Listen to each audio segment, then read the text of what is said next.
Rrugët e amortizuara dhe mungesa e investimeve në infrastrukturë kanë qenë prej vitesh një shqetësim për banorët e Grudës në Shkodër, por tashmë rikonstruksioni i rrugëve ka nisur duke sjellë lehtësi dhe përmirësime të ndjeshme në cilësinë e jetës së komunitetit.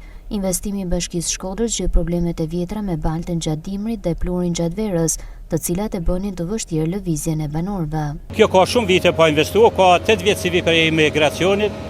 Ju jam shumë i kënaqur, na ka hap dritën jeshile, me jetua, me pas perspektivë, edhe me na edhe çdo gjë mirë. Kena vite që nuk është bërë kjo rrugë, kena pas shumë problem, me thënë drejtën, prej pluhnave, prej gjanave, tash kjo është një punë shumë e bukur. S'po rrugë s'ka bëjmë gjë. Mos ke bën tjetër gjë, veç rrugën e Grudës, një, rrugën e Dukazhinit e bëjnë 2, edhe Shiroka, Kumani, ka boboll.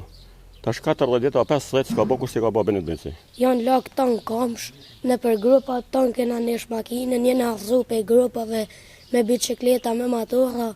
Faleminderit se na keni bë, jam i kënaqur për rrugën.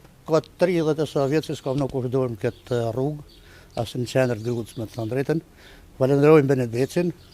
Jena mirënjohës për ta, jena tepër të kënaqur me ta, sepse ka punon qytet. Ka filluar të përdoret për fshata. Ky projekt është pjesë e një strategjie më të gjerë për përmirësimin e infrastrukturës në zonat e Shkodrës, duke sjellë një transformim të domosdoshëm për zonat që prej kohësh kishin mbetur jashtë vëmendjes së investimeve publike.